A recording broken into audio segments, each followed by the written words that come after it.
तमाम उम्र का हासिल है ये उम्मीद का खजाना। खुद पर भरोसा रख, भरता है उम्मीद का खजाना। सब कुछ मिट सकता है यहाँ कयामत के मंजर में, रोशन सदा रहता है तो बस ये उम्मीद का खजाना। आत्मविश्वास जीवन की यात्रा की पहली कड़ी है। इस यात्रा में सफलता की ऊंचाइयों को छूने के लिए हमें खुद में विश्वास रखना हमारी मुख्य दिशा होती है। दोस्तों, एक समय की बात है। एक गांव में रहने वाला एक जवान लड़का अपने मानसिक डर से बहुत परेशान रहता था। उसे हमेशा किसी न किसी बात का डर लगा रहता था। कभी कभी वह यह सोचकर डर जाता है कि उसका भविष्य कैसा होगा, क्या वह अपने और अपने माता पिता के सपनों को पूरा कर पाएगा या नहीं। उन्हें लगा कि उनमें बहुत सारी कमियां हैं और इसी सोच के कारण वह खुद को दूसरे की तुलना में छोटा और हीन समझता था। वह लोगों से खुलकर बात करने से भी डरते थे। जब वह लोगों के साथ बैठता है या बातचीत करता है तो उसे लगता है कि लोगों का ध्यान सिर्फ उसकी कमियों पर है। इसलिए कई लोगों के सामने उन्हें असहजता और घबराहट महसूस होती थी। उसे इस बात से भी ईर्ष्या होती थी कि उसके आसपास के लोग उससे कैसे आगे निकल रहे हैं, और साथ ही उसे यह भी डर रहता है कि कहीं उसके दोस्त या उसके आसपास के लोग उससे आगे न निकल जाएं, और अगर ऐसा हुआ तो वह उनके सामने छोटा और कमजोर साबित होगा। और कमजोर साबित होने के डर से उन्होंने ऐसी कोई भी जानकारी या मौका जानते हुए भी अपने दोस्तों और सहकर्मियों के साथ शेयर नहीं किया, जिसमें ऐसा लगता था कि सामने वाला व्यक्ति उस जानकारी या मौके का फायदा उठाकर उससे आगे निकल जाएगा। वह काफी डरा हुआ और मानसिक रूप से कमजोर हो गया था। वह दूसरे लोगों को असफल होते देखकर खुश होता था। वह अक्सर अपने काम और प्रगति की तुलना अपने आसपास के लोगों से करता था और उसके मन में अपने से ज्यादा सफल व्यक्ति के प्रति ईर्ष्या की भावना उत्पन्न होने लगती है, और अपने से कम सफल व्यक्ति को देखकर उसे खुशी होती है। तुलना के डर और नकारात्मक सोच के कारण युवक अक्सर बेचैन रहता था, और वह यह भी जानता था कि यह डर और तुलनात्मक सोच उसके लिए अच्छी नहीं है। यह उससे पीछे हट रहा है, लेकिन बहुत कोशिश करने के बाद भी वह मानसिक डर और नारकीय सोच की इस आदत को नहीं छोड़ पा रहा था। और समय के साथ उसका डर और भी बढ़ता जा रहा था, जिसके कारण वह और अधिक चिंतित और तनावग्रस्त हो गया, लेकिन कुछ नहीं कर सका। तभी अचानक एक दिन उसे एक बुद्ध भिक्षु के बारे में पता चला, जो अपने पड़ोसी गांव में बने बौद्ध मठ में रहता था। वह बौद्ध भिक्षु एक ध्यान मग्न व्यक्ति था और उसके कई शिष्य भी थे। वह अपनी बुद्धि के ज्ञान के आधार पर लोगों की बड़ी से बड़ी समस्याओं को हल करने के लिए पूरे क्षेत्र में प्रसिद्ध था। बौद्ध भिक्षु के बारे में जानकारी मिलते ही वह युवक बौद्ध भिक्षु के पास पहुंच गया अगले दिन, और उन्हें प्रणाम करके उदास चेहरा लेकर उनके सामने बैठ जाता है। पहले तो बौद्ध भिक्षु ने उसके चेहरे को बहुत ध्यान से देखा और फिर बड़े शांत और मधुर स्वर में उसके आने का कारण पूछा। नवयुवक बालक बड़े दुखी मन से अपनी कहानी सुनाने लगा और बोला, मुनिवर, मैं अक्सर डरा हुआ और बेचैन रहता हूँ। मैं अक्सर अपने भविष्य और काम को लेकर चिंतित और डरा हुआ रहता हूँ। मुझे हमेशा दूसरों से पीछे रहने और कमजोर साबित होने का डर रहता है। मैं दूसरों की सफलता से ईर्ष्या महसूस करता हूं और उनकी सफलता में खुशी होती है। मैं हर पल खुद पर संदेह करता हूं और दूसरों से अपनी तुलना करता रहता हूं, जिसके कारण मैं अंदर से बहुत परेशान महसूस करता हूं। और इसी अशांति और डर के कारण मैं अपने जीवन में कुछ भी बड़ा नहीं कर पा रहा हूं। मुनिवर, मैं बड़ी आशाओं के साथ आपके पास आया हूं। कृपया मुझे सही रास्ता दिखाएं। बौद्ध भिक्षु ने युवा लड़के की बात ध्यान से सुनी और फिर शांत और गंभीर स्वर में कहने लगे, ये सभी भय और लक्षण केवल उसी व्यक्ति में पाए जाते हैं जिसमें आत्मविश्वास की कमी होती है, जिसे खुद पर भरोसा नहीं होता है और जो खुद के साथ सहज नहीं होता है। क्योंकि जिस व्यक्ति को खुद पर भरोसा होता है और वह खुद से जुड़ा है, वह कभी किसी और की सफलता से दुखी नहीं होगा, न ही किसी के असफल होने पर वह खुश होगा। एक आत्मविश्वासी व्यक्ति पीछे छूट जाने के डर में नहीं रहता, या आप उनकी नजरों में कमजोर साबित होंगे, क्योंकि वह योग्यता और कड़ी मेहनत में विश्वास करते हैं। इसलिए वह परिणामों के बारे में ज्यादा चिंता किए बिना हर स्थिति में अपना सर्वश्रेष्ठ देने की कोशिश करते हैं। इसलिए आज मैं आपको 9 ऐसी आदतों के बारे में बताऊंगा जो उनमें पाई जाती हैं। लोग दिमाग को मजबूत बनाती है। ये 9 आदतें जो आत्मविश्वास से भरे हुए हैं और जो खुद पर विश्वास करते हैं, जो खुद के साथ सहज हैं और खुद से जुड़े हुए हैं, और इन आदतों को अपनाकर आप भी खुद को आत्मविश्वास से भर सकते हैं। आप स्वयं के साथ तालमेल बिठाना सीख सकते हैं और स्वयं को भय, ईर्ष्या और तुलना से मुक्त कर सकते हैं।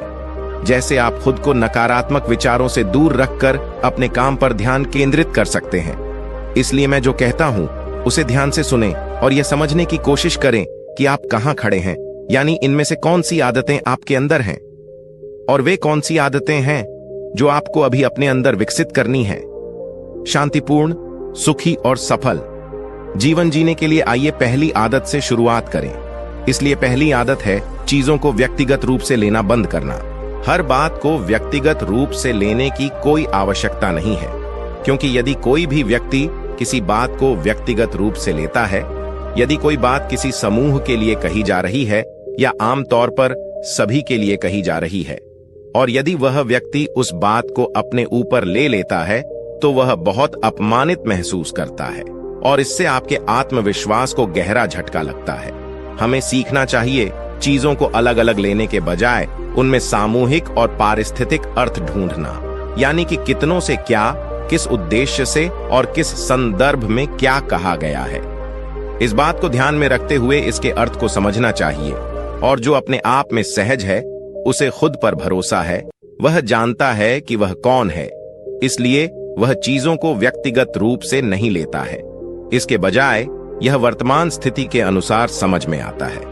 जब हम कही गई बातों या बातों की व्याख्या परिस्थिति और अवसर के अनुसार करना सीख जाते हैं, तो हम स्वयं को अनावश्यक रूप से दोष देने और स्वयं पर अनावश्यक दबाव डालने से बचते हैं।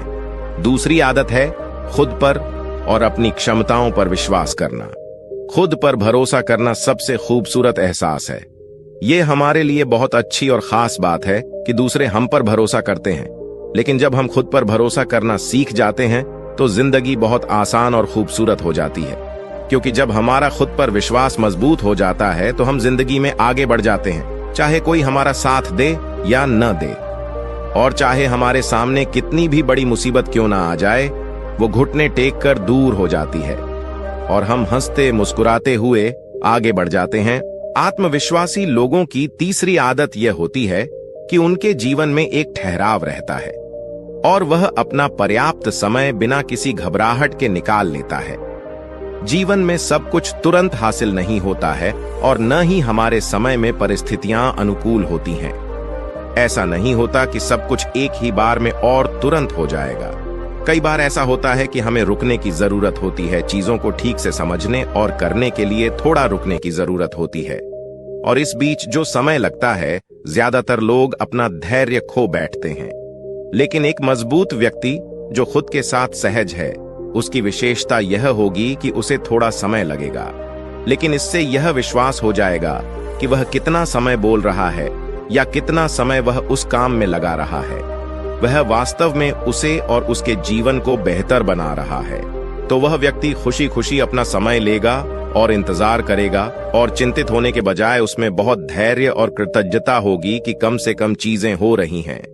तब वह समय की कद्र करेगा और अपने भीतर शांति बनाए रखेगा, और समय बहुत अच्छे और शांति से बीतेगा, आत्मविश्वासी और मानसिक रूप से।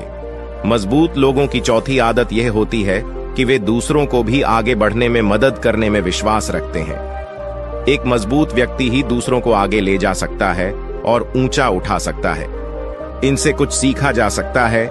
इंसान खुद मजबूत होता है, खुद को पसंद करता है, खुद के साथ सहज होता है। जो व्यक्ति संतुष्ट है वह दूसरों की मदद कर सकता है, लेकिन जो स्वयं गरीब है वह कमजोर है। यदि वह स्वयं संतुष्ट नहीं है तो क्या वह दूसरों की सहायता करेगा? उसे खुद दूसरे लोगों की मदद की जरूरत होती है, लेकिन जो व्यक्ति खुद पर भरोसा करता है वह खुद से सहज और संतुष्ट रहता है। इसलिए वह किसी भी तरह की ईर्ष्या, द्वेष या तुलना में नहीं पड़ता। वह अन्य लोगों की मदद करता है। मुझे ऐसा करने में खुशी महसूस होती है, क्योंकि मैं जानता हूं कि अगर कोई मजबूत बनता है तो मैं भी उतना ही मजबूत हूं। तो मजबूत लोगों का एक समूह बनेगा और सब मिलकर आगे बढ़ेंगे। आत्मविश्वासी और मानसिक रूप से मजबूत लोगों की पांचवी आदत यह है कि वह बिना ज्यादा गुस्सा किए, बिना अपना आपा खोए, बिना किसी को नुकसान पहुंचाए और बिना डरे अपनी बात अच्छे से व्यक्त करना जानते हैं, क्योंकि ऐसा व्यक्ति खुद के प्रति सहज और ईमानदार होता है। क्यों? उसे अपनी गलतियों का एहसास है और यह भी पता है कि वह कहां निर्दोष है। अपनी गलतियों को पूरी विनम्रता के साथ स्वीकार करता है और जब वह सही होता है तो बिना डरे खड़ा होता है और अपनी स्थिति का बचाव करता है। इंसान अपनी प्रतिभा को बहुत मजबूत रखता है, लेकिन शालीनता की सीमा में रहते हुए, अपनी गरिमा का ख्याल न रखते हुए किसी शोरूम में हजारों लोगों के सामने या पूरी दुनिया के सामने अपनी बात कब रखनी है, ये भी इंसान को अच्छी तरह पता होता है। क्या कदम उठाएं? इसी तरह इन लोगों की छठी विशेषता यह है कि ये लोग मानसिक और भावनात्मक रूप से मजबूत और शक्तिशाली होते हैं।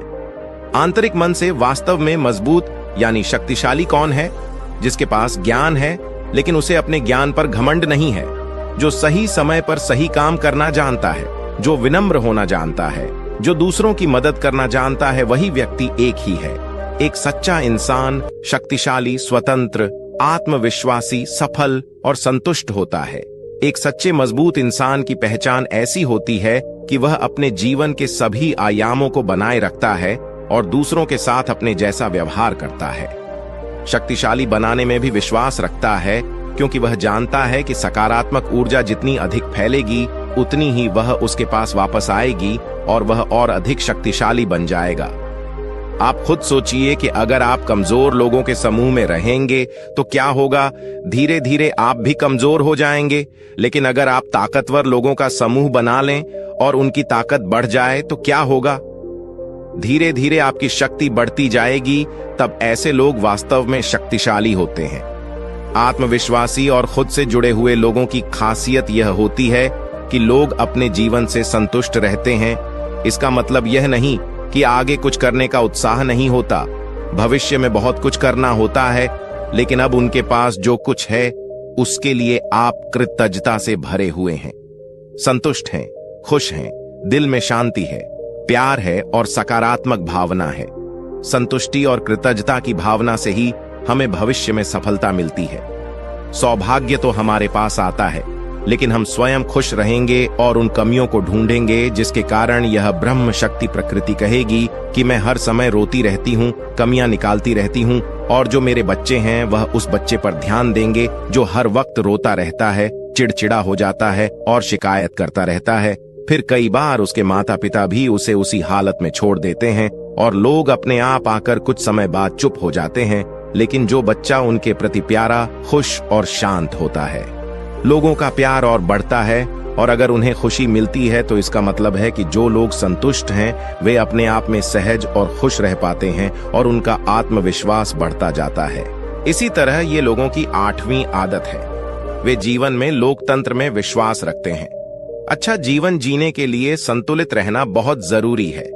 तो ऐसे मजबूत लोग जो खुद के साथ सहज हैं, जीवन को संतुलित रखने में विश्वास करते हैं। हमारे जीवन के कई पहलू हैं, जैसे शारीरिक स्वास्थ्य, मानसिक स्वास्थ्य, घरेलू रिश्ते, सामाजिक रिश्ते, भविष्य के सपने, मौज मस्ती, सफलता आदि। और अगर हम इन सभी चीजों को उचित समय देंगे तो हमारे जीवन में संतुलन रहेगा। हम संतुष्ट रहेंगे, हम खुश रहेंगे, हम बीमार होने से बचेंगे। लेकिन अगर हम जीवन में किसी एक पर बहुत ज्यादा ध्यान देते हैं तो वह बहुत अच्छा कर रहा है लेकिन बाकी अन्य क्षेत्र में है। यदि यह बिल्कुल अतीत में घटित हो तो क्या होगा? वह संतुष्टि, वह खुशी, वह आत्मविश्वास हम अपने जीवन में कभी नहीं पा सकेंगे। हम अधिकांश समय चिंतित रहेंगे। इसीलिए आपके जीवन में जो भी कमजोर क्षेत्र हैं उन्हें कैसे सुधारा जा सकता है, इसकी योजना बनाएं और फिर अपने जीवन में संतुलन स्थापित करें। 9वीं और आखिरी आदत ये है कि ये लोग खुले विचारों वाले होते हैं। कोई भी व्यक्ति जो खुले विचारों वाला होगा वह नए विचारों का स्वागत करेगा और दूसरों की राय का भी सम्मान करेगा। लेकिन जो व्यक्ति खुले विचारों वाला नहीं है वह अहंकार में दबा हुआ होता है। अहंकार करके अपना काम न बिगाड़ने के लिए दिल और दिमाग का होना बहुत जरूरी है। मैं जैसा हूं वैसा ही हूं, लेकिन अगर कोई और मुझसे अलग है तो इसका मतलब ये नहीं कि वह गलत है। अगर मुझे कोई खास चीज पसंद नहीं है, मुझे कोई ड्रेस पसंद नहीं है, मुझे काम करने का कोई तरीका पसंद नहीं है, तो इसका मतलब ये नहीं है कि सामने वाले का तरीका गलत होगा। इसलिए ऐसा होना बहुत जरूरी है, खुले विचारों वाले और नई चीजें सीखने वाले। चाहे वह काम, संस्कृति, विचार, कला कोई भी हो, उनका स्वागत करें, उनकी अच्छाइयों की सराहना करें, बदलाव को स्वीकार करें। ये सभी बातें हैं जो एक खुले विचारों वाले व्यक्ति की पहचान होती हैं। लेकिन अगर हम रूढ़िवादी और छोटी सोच में फंस जाते हैं, यानी मान्यताओं में फंस जाते हैं और अपनी सोच को बदलने के लिए तैयार नहीं होते हैं, तो हम मानसिक रूप से सड़ने लगते हैं। लेकिन जब हम बोलते हैं तो हम नई चीजों का स्वागत करते हैं, मुस्कुराते हैं, हम पहले से बेहतर हो जाते हैं, हमारा दिमाग अधिक विकसित होता है और हम नई चीजें सीख कर आगे बढ़ते रहते हैं, जिससे हमारे जीवन में और अधिक खुशियां आती हैं। इसके बाद बौद्ध भिक्षु कुछ देर रुके और फिर हल्के से मुस्कुराए और फिर बोले, तो आपको सार समझ में आ गया होगा और यह भी अंदाजा लग गया होगा कि आप कहां खड़े हैं और आपको अपने अंदर क्या बदलाव लाना है। बौद्ध भिक्षु के मुख से यह सुनकर उस युवा लड़के ने सिर हिलाकर हमें यह जानकारी दी। मदद के लिए बौद्ध भिक्षु को धन्यवाद दिया और वहां से चले गए। दोस्तों, अगर आप हमारी वीडियो को और नई सोच को सपोर्ट करना चाहते हैं तो अभी हमारे चैनल को सब्सक्राइब करें और साथ चलें इस सफलता की यात्रा में। धन्यवाद।